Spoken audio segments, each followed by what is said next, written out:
what we're going to do is we're going to discover our special purpose. What do I mean by that? You know when you're in the zone in life, when you're just feeling in the zone, you notice, by the way, when you're in the zone, like people like connect to you more on the street, like people like notice you more, and like also people say yes to you a lot more when you're in the zone. And you also know when you're out of the zone. You ever been in a party where you felt like out of the zone, and you're just like, I'm out of here. You got to get out of there. You ever had a job that you were like not in your zone, or been in a relationship with someone that you just felt not quite in the zone? So we naturally have a zone, and altogether there are 10 zones, and we're going to learn all 10 zones, and specifically focusing on 9 of the 10 zones. And we're going to try to figure out which of those 9, we'll be focusing on 9, which of those 9 zones are we most connected to? Like, which one's really me? And then you know to celebrate your life in that zone. That'll have a lot to do with who you marry. It'll have a lot to do with occupation. Have a lot to do with how you spend your time, because that's your special zone. Clear? Again, we have all kinds of body feedback, and when we're out of our zone, the digestion will affect. Sometimes people get headaches, acne, breathing. You know, we lose our breath a bit when we're out of the zone. It's important to pay attention to your body when you are out of the zone, like to really be sensitive to your body. Some people have such high tolerance for stress, meaning their body's out of the zone, it's giving them all the signs, and they totally ignore it until they're having anxiety. You get that? A sensitive person already recognizes even a little stress and says, what's that stress? Am I out of my zone right now? And if I am, maybe I can breathe through this. Or maybe I really need to get out of here right now.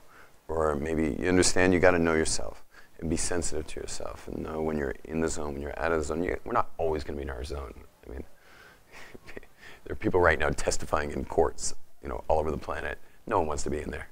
They're out of their zone. But deep breathing, a little prepping themselves before, giving themselves a hot bath after. It's really being sensitive to themselves, because in the end they witnessed something and they have to go tell what they saw, and no one wants to be doing that with 2 groups of lawyers coming after them, for 3 hours. But that's what was brought. They have to stretch, breathe, get out, get back to the zone. Clear? Okay? So be aware of your body, be sensitive to it, and honor when your body's telling you get out. On the other hand, we want to know not just when we're supposed to get out, but we want to know what to jump into. What's your zone? Now, why are we here in Jerusalem, opposite the Temple Mount, trying to discover what our zone is? And the answer is because we have the Kabbalah. And the Kabbalah is the secrets of creation. And the secrets of creation are how God created the world. And in the Kabbalah, it actually gives over 10 ways, which are really 9, of how God created the world. And those ways are in everything. I'll give you an example. Let's take way 4 and 5. Way 4 is flow. Way 5 is structure. Okay? Look around. No matter where you look, you'll find ways 4 and 5. It's everywhere. It's in everything. I'll show you. I'll give you an example here in my cup. The water, obviously, is flow. Yeah? And the cup is obviously structure. And you'll see the water will flow into any structure. Now, water, of course, has its own structure, and cups have their own flow. But there's flow and structure going right here. When you look at the sun is beaming down light with an absolute flow. The ozone's structuring it and breaking it down so that we can live on Earth. When you meet someone, let's say a guy walks in the room. I've never met him before. Am I going to give him a bear hug, which would be pure flow? No. But I'll shake his hand. Nice to meet you. Do a little flow. Shake his hand. Yeah. Give him some space. I don't want to overflow and scare him. Give him a big hug and a kiss. He's going to run for his life. So everything is flow and structure. Meaning these 2 attributes of 4 and 5, which are flow and structure, they are everywhere. This was a tree. It was nice and flow. It got planed. It got structured. It's now a table. The frame of the table was molten metal, flow. But it got put in a mold, structure. Okay? Everything is flow and structure. But I could have taken any of the 10 and just gone from that. Clear? The Kabbalah is teaching us that the whole creation is made of this stuff. And we, each one of you, have a certain zone of the 10 that's your special Garden of Eden. And you want to know what that is, because then you can make your life choices based on that. So let's look up here on the board. And we will begin. If you look on the board, so you'll see we've got, I'm going to make a grid here.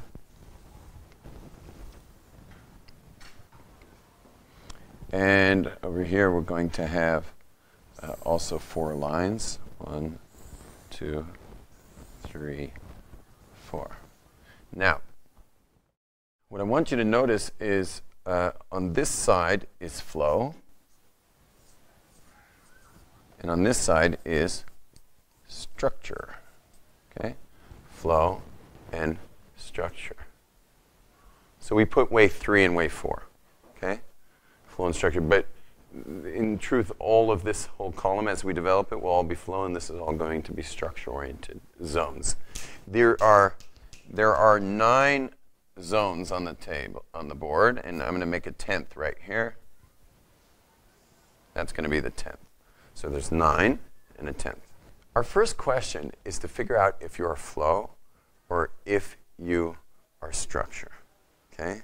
Now let me explain what they both are, and then I'm going to ask you guys to share whether you're flow or structure. Meaning, what are your factory settings? Are you more of a flow person or a structure person? And I don't want to hear how you're reacting, because if you have 2 structure parents and you've been like Miss Flow, when in fact you're really also structure, but you're just rebelling into this flow mode. You ever met like a hippie who didn't do it well? You know what I'm talking about? They're trying to be the hippie, but they just don't do it well. And then the other person like tries as hard as they can to be structured, but they're total hippies, even though they're trying. So I don't want to hear how you react. I want to know what your factory settings are. Okay, so let's start with flow.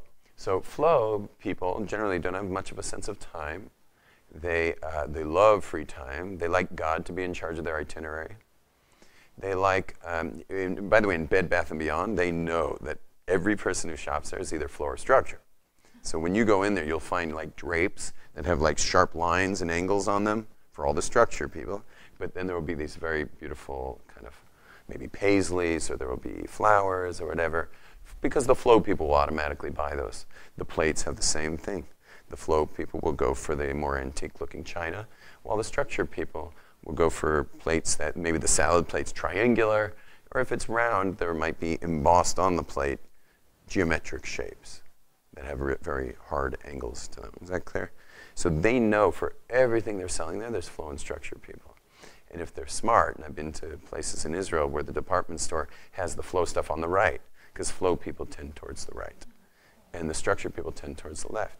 And in fact, your brain is, right brain is your creative flow brain, and your left brain is your analytical structure brain. And so there's our department stores that actually are, when you're walking, you know that aisle you walk down to get up to the next escalator? So they have all the flow products on the right and all the structured products on the left. Clear? Okay, structure people, they do get time. They're good with time. And they don't mind a free summer, but they're going to schedule it. They're going to schedule it and put in everything that they enjoy to do.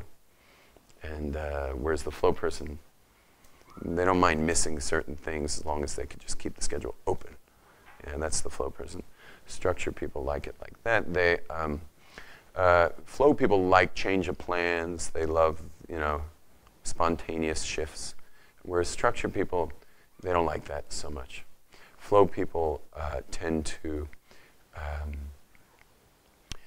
be a lot looser about what they wear and stuff like that. Just kind of grab whatever shirt's on top. And structured people are more like deciding what look they're going for. They're gonna choose their clothes very carefully, like that. That's it. And also, like hair is obviously a flow and structure decision that someone can make, but not everyone makes it. but you can have that kind of thing going on. And there's also people whose hair is naturally, because we're talking factory settings, so they have naturally structured hair follicles in their heads. And there's others who are just like, I don't know, have you ever met a girl with like pure Italian curls, you know, and they're just like giant Italian curls, and she's just like total flow, you know, and everything's just curly in her life. Just what do you think, and what's the example? I think I'm very much structure. Yeah. Like I knew that if, like, I'm just using this as an example, but I knew that if I came to Israel, I definitely want to do a program, just because if I come to Israel and I don't like have anything structured, I don't think that I'd actually do anything. So just using that as an example. Is she floor structure? She gave it away. She's flow. She's flow, and she realizes that she needs to have a superimposed structure upon her, or she'll do nothing. She'll be on the beach, you know. Your flow. Yeah. Your flow, and you're crying out for structure. Yeah, okay, yeah. I'm the same way. Yeah. I'm flow. If I don't have a structure, oh my gosh, I'd be in bed today right now. I'd just be like, just enjoying my down comforter, you know, and flannel sheets. And excellent. Okay, so you got it perfectly wrong, and we've got it perfectly right now. And so it's important to get this, guys. You want to celebrate what you are and then stretch to the other side. So you celebrate and stretch. So I'm celebrating being flow. I stretch to be structure, which makes me balance, right? So I live in a balance, but it's only because I'm celebrating what I am and I'm stretching the other side. Okay, send the mic over. Okay, what do you think, flow or stretch? Definitely flow. Yeah. Yeah, just go along with it. No worries. It's all good. No worries, mate. That's it. It's all good.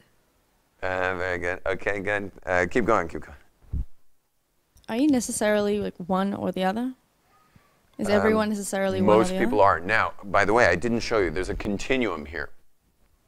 So we need the URE here. Okay? So there are people who are like extreme Darth Vader structure, like over there. But there are structure people who are like the E over here. They're structure, but they're really more towards balance. Yeah? And then you get flow people who are like, you know, out there, yeah? And they're like extreme flow types. And obviously these two should never marry. That's why marriage will come up in this. Like these two would kill each other, yeah? So this person obviously should marry someone there, and that person should marry someone there, you know, to balance them out and not to be angry at each other. Yeah, go ahead, please. What's your name? Olga. Olga, please. I'm not entirely certain, but I think I am more on the flow side. I don't like structure, although I do understand its necessity at times. Generally, if structure is imposed on me, I'll try to break away from it. Amazing. Wow. Okay, so that's something to be really aware of. And know your signs when you're about to break out of a job or a marriage or, you know, mommy again. There's so much structure in our lives. And you got to know when you're starting to, like, break up.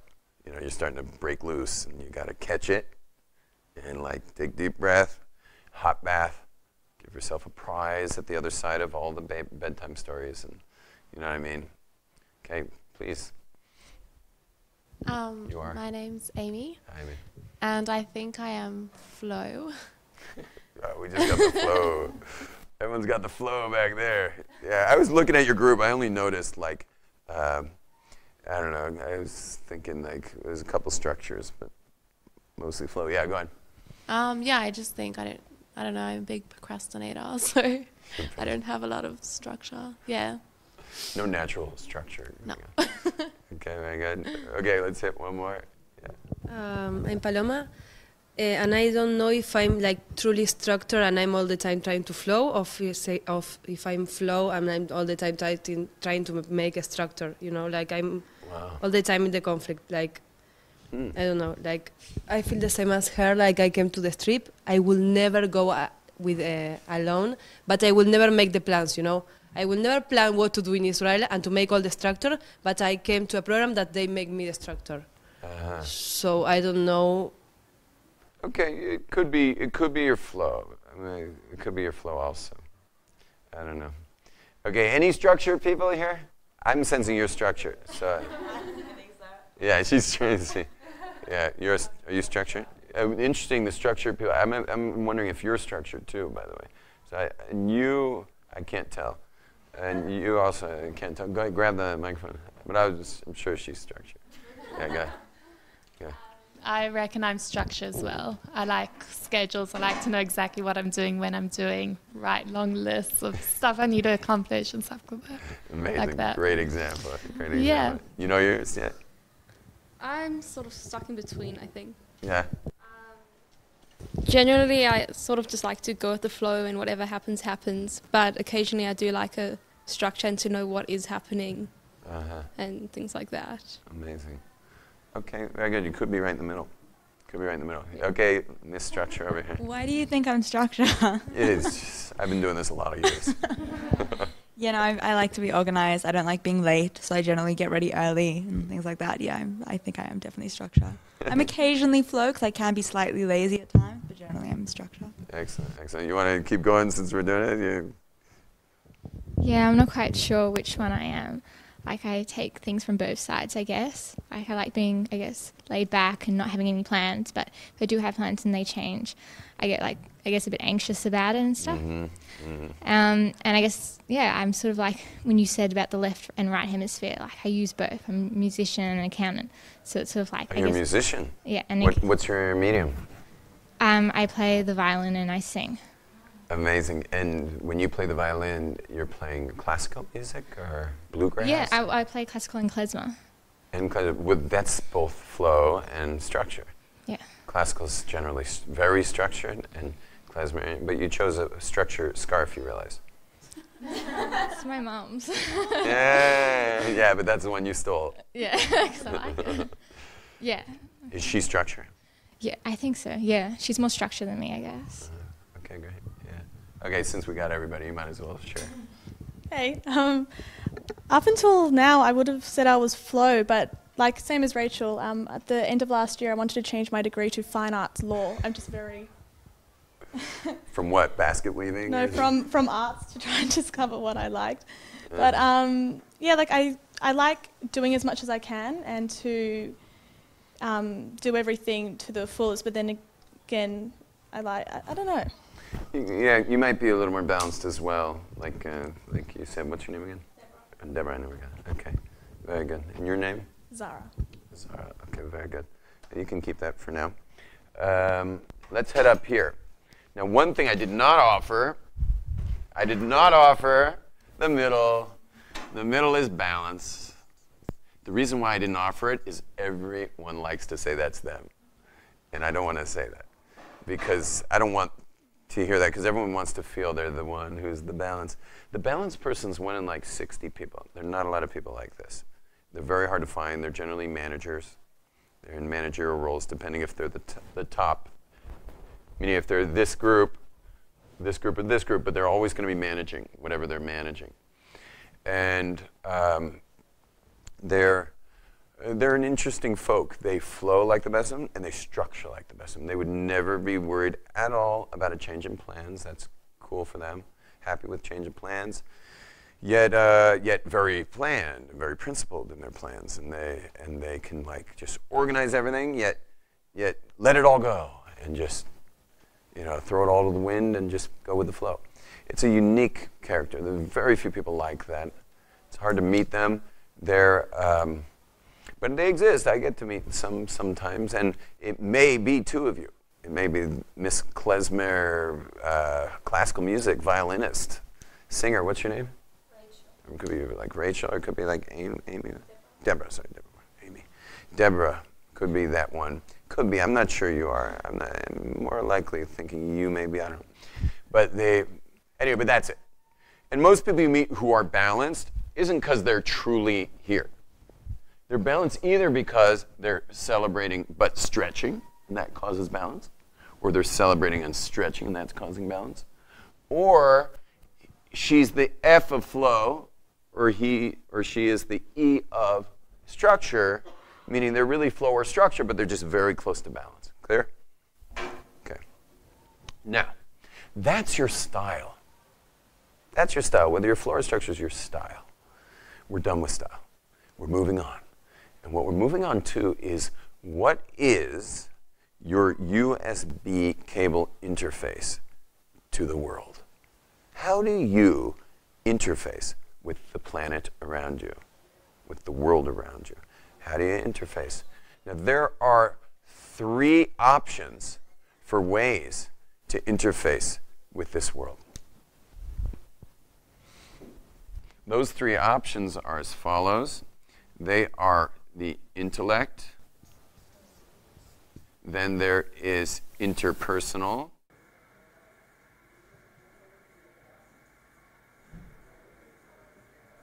okay, interpersonal, and then the last one, the 3 I's, is instinctual.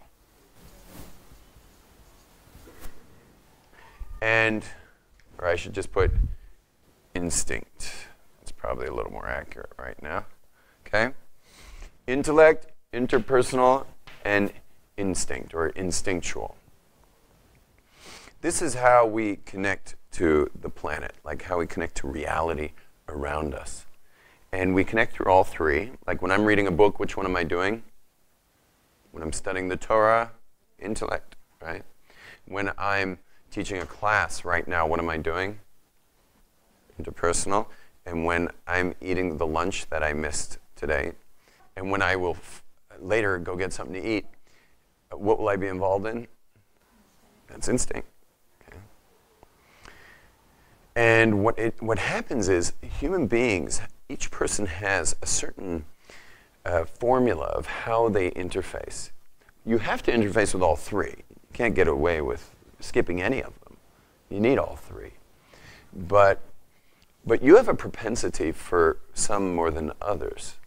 And what you want to do is create a hierarchy of the 3. So we'll call this 1, this 2, and this 3. So I know in my life, I am a 2, 3, 1. That's the hierarchy in my life. Meaning I'm mostly interpersonal. So my job, for example, of teaching Torah is and especially the way I teach Torah, because I'm not teaching Talmud in a room sitting with, everyone's beards on their books. That's not my life. I never do that. I mean, rarely do I ever teach Talmud like that. So I'm always busy, like in a room, interacting, connecting, I'm totally trying to speak into the pocket of the listeners, really getting, by the way, my instinct side is very good with that too, because I'm sensing people. I have a strong sense of people. And so I'm able to totally reroute a class because of the way the people are reacting. And that's my instincts. It's also interpersonal. It's interpersonal with instinct together. Now, whereas you'll have an intellectual lecture where they'll be like, this week's parsha that we'll be discussing in the Torah is the parsha of Jethro. And everyone in the room's just like, okay, this is going to be okay, I guess I'll take notes. I mean, maybe I should just leave my MP3 player and go down to the Kotel for the hour, but in certain contexts, that's fine. Certain contexts, that's okay, I want to know all about the Parsha of Jethro, but you can imagine you could learn that Parsha from someone who will just speak right into the pocket and totally give you the Parsha in a way that it's yours, as opposed to just staying purely intellectual. So let me explain the 3 interfaces. The 3 interfaces, the intellect interface, by the way, none of these have to do with brains. For example, the smartest person right now in Asia Torah, who's behind this window is where the study hall is, out this window, the smartest person in the yeshiva right now is a pure instinct guy. Okay, he'd probably, if you really left him to his own desires, he'd probably mostly love to have his hands covered in grease, working on a Mustang GT. No, forget the GT. He'd be wanting to work on a 1950s Mustang. And you'd want to take apart the entire engine and put the entire engine back together and then drive it like across like 30 US states, you know, and just like live out on the road, you know. He happens to be the smartest guy at Aish right now. So there's nothing to do with brains. Is that clear? And he, by the way, has tremendous reward for his study. All these years, he's become one of the greatest scholars in Aishatar. And it's not because it's right in the pocket. He has stretched all the years to do this and has become a real scholar, real Torah scholar. That's not good for everybody, but he chose it. That's what he wants in his life. You know, he had enough of Mustang, 1950 Mustangs. He did that. Been there, done that. Now he's in the wisdom part of life. Okay, so intellect, they love ideas. They love Google. They even love more Wikipedia. They read it. They prefer to get it on their own. They like to be alone a lot. Because when you interrupt them, they get talking to you, they're going to get a lot less info than they're going to get online or in a book or learning Torah. There's just so much info. By the way, when they discover the mitzvah of studying Torah, they're like, sold. I'll take it. These guys, when we get these Aish guys, if they're an intellect guy and they discover like how much we honor study here in Jerusalem, they send an email to their families saying, so and so has died. We can't find his body. This is what they send back to their family. We can't find his body. Don't bother looking, because they're just like, they can't believe there's a whole society that just simply honors wisdom and the acquirement or achievement of knowledge. And it just blows them away. For me, it was also very exciting to see all the wisdom, but that's not where I live. You get that? I liked being with all the guys. It's like a real fraternity, all these guys. We're all changing our lives together, and we're spending Shabbos meals together, and we're, So for me, it was about the interaction, because I'm much more interpersonal. Now, so number one is intellect. They love ideas, and they love spending their time with those ideas and gaining more ideas. The second level person is the interpersonal, and the interpersonal, their brains really turn on when they're with another person. All of it, they could almost say nothing, and you have your inner voice that speaks. Their inner voice could be very quiet, but as soon as they're with another person, it's like, whoop, now it's on. And they could talk all night, and they could just, so much comes out of those conversations, and they can discover so much more just by having another person with them.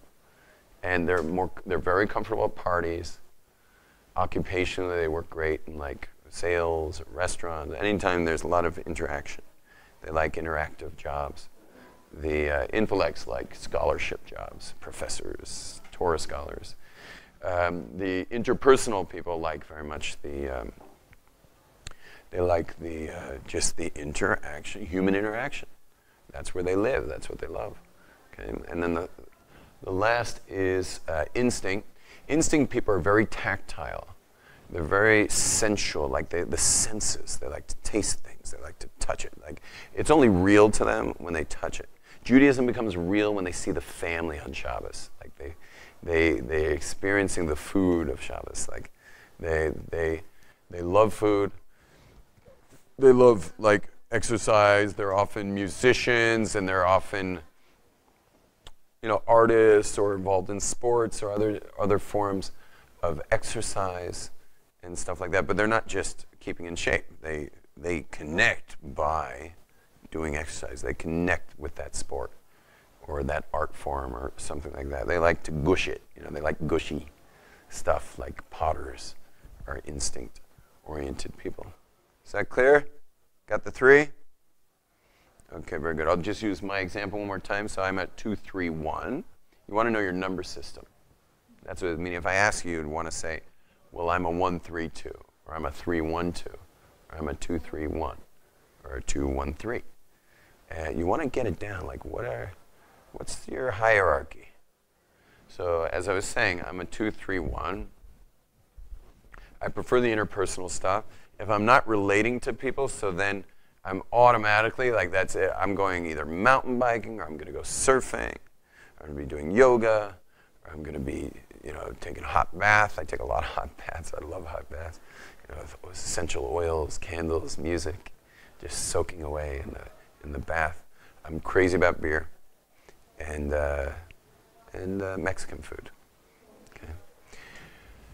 I stretch to, this is celebrate, stretch. I stretch to intellect, and I generally only learn Torah with another person there, which is called a chavrusa. You guys know the term chavrusa? I only learn a chavrusa. Because if there's not a person there, my brain just goes, as soon as my chavrusa, and so I have to have someone there, and I will learn with him. But that's where I stretch. My wife, thank God, is also a 2-3-1, but hers are much more balanced. So she's much closer to, you know, she loves obviously relating to, you know, people, and instinctually, you know, she's very into sports and cuisine and all those things. But her intellect's stronger than mine. That doesn't mean she's smarter than me. Again, we're not discussing your smarts. We're discussing just how much you love to play with ideas and be in ideas. And she really loves that. So she studies a lot more than I do. She elects to study. She doesn't need to study with anyone else. When we were first married, we'd finish the cholent. You guys know what cholent is? Cholent. It's that hot stew we eat Shabbos day. So for every bite of cholent you eat, there's, you know, it's like an hour of sleep. So when I finish my cholent, where do I want to go? I want to go to bed. So when I first was married, my wife would finish the cholent, and my wife would say to me, honey, would you like to learn a little Torah? And I'd be like, yes, dear, you know. And she would open up some book, and we'd start reading together. I'd be reading like the first sentence, and I'd just be like. So that went on for a few weeks, and then it was like, honey, would you like to learn some Torah? And I'd be like, yeah, can we learn in the bedroom? You'll read. And anyway, we're married 19 years now, and she just doesn't ask anymore. She knows where I'm going after that, Sean. It's so funny. It's hopeless. I don't mind learning later, and I teach third meal. I have an open third meal. You're all invited. But I teach during third meal. I'm into Torah, just not after my cholent. Okay. Now, okay. So what are you? Are you a 3-1-2? 2-1-3, 3-2-1. Everyone take a moment, think about it. I think it's a 3-2-1. You're a 3-2-1. Yeah. Excellent. Amazing. Give us one example. I want the example of the one you're most. The one you interface with most. So that would be the 3. The 3, an example? Yeah, just one example of how you naturally go there. That's your zone. Well, I do a lot of art, and also at university, and I had a drawing assignment in, and I started at 9 o'clock in the morning just doing some drawings, and the next time I looked at my watch it was 5, so I was like, I just didn't realize the time went past. So amazing. So you like that, you like the hands-on. Okay. I am a 3-1-2 with instinct. Yeah, I'm a musician, but I love food. Like, I really, really love food. And I exercise as well. Like, I have a connection with exercise. Yeah, it's like my outlet as well. Amazing. Music and possibly food as well. Wow. Food, exercise, music. Yeah. Great. Amazing. Okay. I think I'm a 2-3-1. 2-3-1. Yeah. Yeah, I really like being with other people and hanging out. Because I hate studying by myself. I go crazy. I can't do it. And if someone else is there, I tend to, like, either I go crazy with them or I behave myself and I study, but it can go either way. But yeah, so I just really like being around other people. Amazing. Okay. I think I'm a 3-2-1. I think my mind sort of works better when I do things practically. And like, if I'm just sitting and reading it, nothing will go in. But if I'm actually doing something, it goes in. Amazing. Yeah. Amazing. Okay. Excellent example. Yeah, I'm not too sure, but I also think I'm a 3-1-2. Also, as Deborah said, like more hands-on with things, and rather than just learning, like to be involved in it. Wow, powerful. Okay. I guess I'm 2, 1, 3. Because I guess nothing that what I do or what I listen or what I experience, if is no one beside me, it's like I'm not living it, you know? Like if I'm watching something or I'm hearing music, it's like if I don't have to share with someone, it's like... Why bother? Like... That's amazing. Yeah, isn't that powerful? Like, and you guys, like the artist, for all those hours, like, can you imagine living like she does? Like, there's someone else isn't on the other side of the chairlift, skiing's irrelevant. You know, it doesn't. It just doesn't matter. It's amazing. It's amazing. Yeah. I think I'm 3, 2, 1. Yeah, like I like being creative and like exploring new things and traveling. Mm-hmm. Great. Okay. I think I'm a 3 and 1, and then a 2. Mm-hmm. It still goes 3, 1, 2 though. The things that give me the most energy and the most happiness are dancing and music, and then afterwards, ideas. Yeah. Lastly, people. Yeah. We'll try to stay out of your hair. Yeah. We'll try not to bother you. I'm definitely, as you started, I could see straight away I was 3, 2, 1. You're a 3, 2, 1 also? Definitely, from the outset. And because I make all my big decisions based entirely on instinct, even when they defy all reasonable logical rationale. Wow. Wow. Like exclusively. You need a Rabbi in your life. Thank you. You could get yourself in a lot of trouble making all your decisions based on instincts. I do. You do.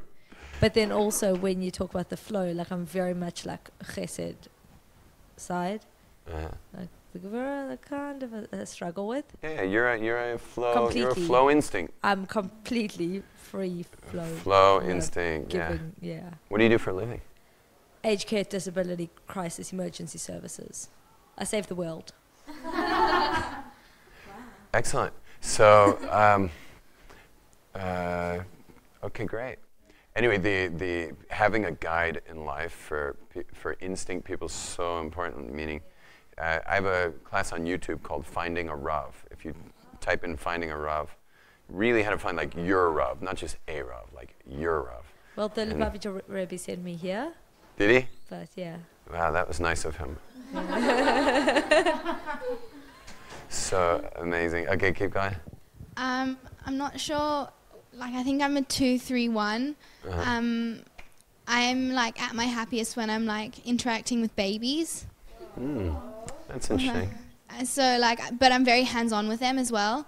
Like, I love giving like cuddles and playing, but like I hate exercise and like that sort of stuff. And I'm a bad learner as well. So. Wow. 2, 3, 1. Well, you learn, but you learn probably through more interaction and experience. Yeah, very much experience and like on the job kind of. So interesting. So we didn't get one person, which is normal. No, ones are very rare. In the men's world, ones are rare. The majority of men are 2s and 3s. A little more 3s than 2s usually. Not necessarily. I would say the men are kind of split evenly there, and then there's a little bit of intellect men. By the way, it's good not to be a 1. It's good not to be a 1 because there's issues of arrogance. Because you see, you play violin, right? So you can have arrogance over other violin players, but over someone who's a carpenter, you would never like feel haughty. Whereas with people who are intellectuals, everyone has a brain, everyone has an intellect, and so if someone's like a real strong 1, so they can feel haughty over the planet, over the whole planet, and it gets hard, and it's hard also because a lot of men aren't 1s, and if a woman's a 1, it's hard to respect her husband, and she has to really work on herself to respect him. So it's a good sign that no one said they were 1s. And again, this is a celebrate and stretch. You want to celebrate what you are and stretch the other side. What I'd like to do is share with you guys a little bit of occupations and who to marry. How would you like that? Yeah? Okay. Do a little bit of occupations, who to marry. So first of all, structure jobs generally make more money, okay? But flow people don't care, okay? They're happier to be in their zone. And you guys realize now you already know what your main zone is? Because if you said you were flow or structure and your instinct, meaning most of you women were here. Most of you women were here. And so that's the special zone there of the 9, of these 9, of the 10th. This is the spot. That's your golden spot. And I'll talk about that in a minute. These are intellectual jobs, intellectual occupations, professors and scholars of all kinds, okay? Researchers. Also, occupations that require a lot of that time. For example, here, a surgeon would have to have a lot of time. He's got to be structured. She's got to be structure-oriented. And she's going to be spending a lot of time in school. A lot of time in school. And this is why so many psychologists are lousy. It's a weird field. Like, every surgeon to make it has to be good. Otherwise, he can't start cutting people. In psychology, most of them are not good. And then there's some good ones. And, you know, they're a needle in the haystack to find excellent ones. Why? Because these are people who are willing to spend all that time up here. But what of intellect, interpersonal instinct should be a psychologist? Which one? The interpersonal one. That's the one who's going to make the best psychologist. So, but they're not always willing to spend that time studying all that stuff. See, someone's in med school and they decide, do I want to be an eye surgeon, a heart surgeon, or a psychologist? And they're like, maybe I like people.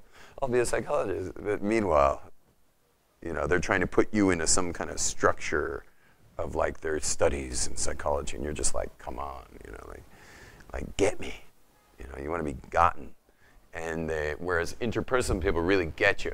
And this is why there's been this giant, amazing expansion of what's called coaching. Coaching's this huge thing today. Why? It's all the great people who really get you, but just aren't willing to, you know, spend time in university for 10 years. You know, having their kind of instinct interpersonal realm crushed by textbooks. And so those are coaches. And they're very good, and they're usually here. Coaches are usually here because it's kind of their own schedule. You know, they'll tell you when they're available and live their own schedule and be over here. But these are all coaches. Anyway, so these are intellectual positions. These are interpersonal. So here's a physician, a family doctor. Good bedside manner, knows how to say oi vey, you know, when you tell them you got a boo-boo. You know, this position here, again, is managerial. So like the ultimate position there would be, I mean, it's just a kind of a typecast position, but it would be a proprietor of a restaurant. It's very hard to make in the restaurant business. You have to really understand how to create a profit margin out of all that food. And have you guys ever made a meal for like 10 people? You ever tried that? Was it crazy and stressful and hard? Yeah. How about 200 people an hour? You realize what kind of structure abilities you need to have? So you might think that someone who's running a restaurant should be on the structure side. If you have a person running a restaurant, they have to be able to go with the flow. Can you imagine missing, like you come 10 minutes late for your reservation and they're like, sorry, Charlie, you know, you missed your reservation. We gave your table to someone else who came on time. You know, you'd be like, never coming here again. You understand, like they have to be, first of all, totally interpersonal. They have to be able to how to create a profit margin out of a menu and get everyone paid and everyone dealt with and all those meals served, yet be able to totally go with the flow with the whole thing. I mean, you can have so much can happen in the restaurant business in a given hour, a given 10-minute period. And they have to be able to totally undulate with what's happening and move accordingly. Okay, it's just a good example. It's a typecast. There's many examples of great positions there. This is people, they like freelance, they like to teach, they like humanities and philosophies and stuff like that.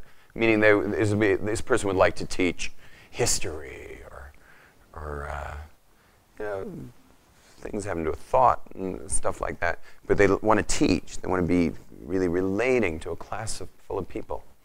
And they love their free time. They love their summers off. Things like that. They get their summer off. And someone here could be also a great teacher, but they'd probably want to be teaching something that's more like geometry or, you know, something that has to do with structure. Okay, now down to the instincts. The instinct occupations are here again. This is more managerial.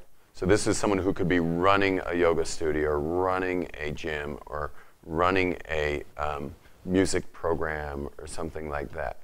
So they're always in their zone. They're in music, or they're in arts, or they're in physical exercise, or something like that. But they're managing everything and dealing with the same kind of details that the restaurant proprietor might be dealing with, but in a instinctual type of way. And by the way, they could be good at restaurants, but they would miss the interpersonal aspect. The structure side of instinct are people who are involved in the arts, or it could be a physical therapist where they have to understand so much of the human body to be able to do that work. But they really spend their day all day working with people who've been injured or maybe have to pick up their skills in a certain part of the body. And they spend their day in bodies, ultimately. So they're in the physical world. It's not so important that they're interpersonal, and they're dealing with structure all the time. Whereas over here, this is where you get artists, musicians, people who are really good with kids, often lifeguard, you know, like hanging out on the beach as a lifeguard. You know, total flow, total instinct. All your senses are being touched all the time, and you're able to act instinctually for the emergencies. EMTs, emergency workers, all are down there. Very, very wealthy business people are often here. Okay, like for example, imagine a wealthy stock trader in Wall Street. They spend their whole day staring at 3 screens. Those screens just have codes, and they have codes what the stock is and then how much it's trading at. And it's just like, I mean, that would give me a nervous breakdown just staring at those screens for like 10 minutes. Not to mention the fact that I don't even understand what's going on over there because I'm flow. But they have their pulse on the market. They have their instinctual connection to the market, and it's how it's like moving. And they just know when to buy, and they just know when to sell. And they don't second guess their instinct on that. The very, very wealthy business people are usually right there. CEOs of big corporations are usually up here. And they hire people to consult the people in their firm. And they have people who are building, you know, new branches of their firm, which are more in construction. And they're, you know, spreading out and expanding into new, you know, new construction for their company.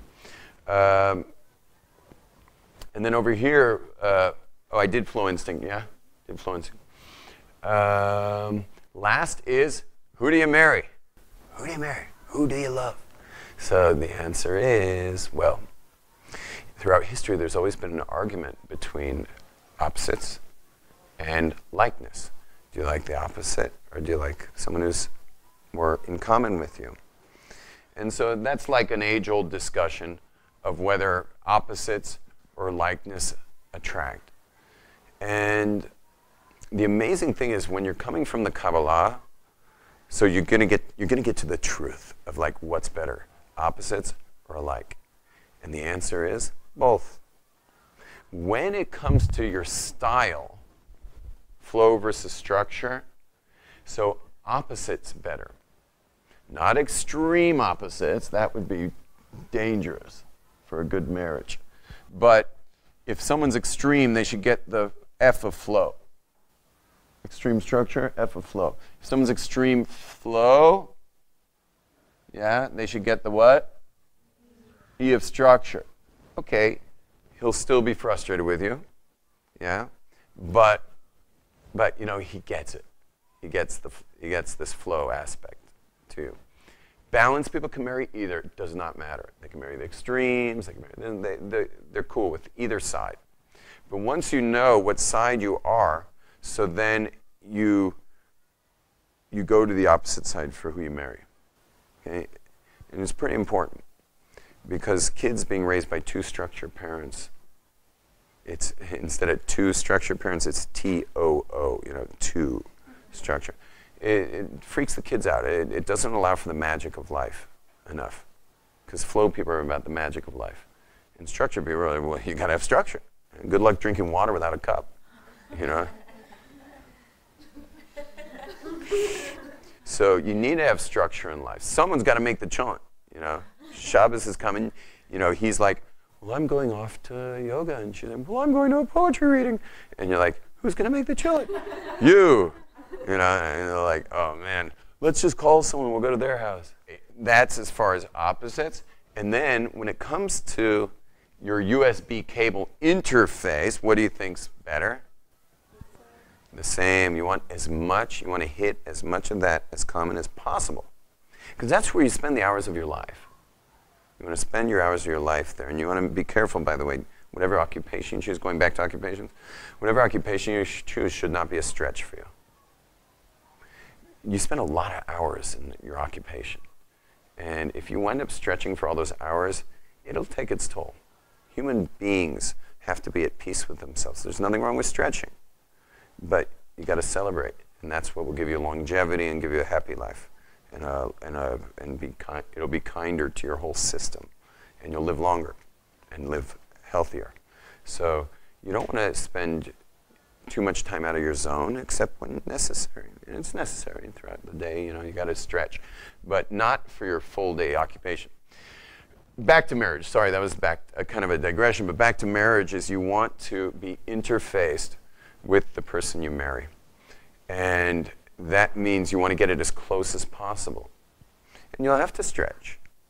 I really should stretch and learn a little Torah with my wife after the chant. That's extreme, though. That's impossible. But it's just not possible. I cannot keep my eyes open after that chant. I'm not going to drink a cup of coffee after the chant. And who wants coffee without milk anyway? So you want to, if you're a 1, 2, 3, you want to marry 1, 2, 3. Ideally. You'll just love the time together. You'll always want to do the same stuff, which is great. You don't want to have a parallel life with your spouse. You want a life with your spouse, not a separate life where you meet up sometimes. And I've seen plenty of marriages that they're always stretching, and you see it. You see they're always stretching. He's a sports fanatic. She's a socialite. And there are girls who love sports, and he could have married a girl who loves sports and been just spending so many hours together, playing sports, watching sports, living sports. And then instead, she, rolls her eyes and says, oh, okay, I'll escort you to the game, And she has to sit through the game, and she's the whole time texting with friends, and he's like, look, they're about to score. And she's just like, oh yeah, that's nice. It's irrelevant to her. She wants to connect to people. And you get that? So you want as much. You can't always get it perfect, but you want as much likeness as possible here, and ideally opposites here, unless you're balanced, which means you could go either direction, flow, or structure in a spouse. Clear? But by taking whatever your style is and adding to it your USB interface, you can really find what's your pocket, how to live right in the pocket of your life so that you're in the zone. And I call this finding your Garden of Eden modality. Thank you very much.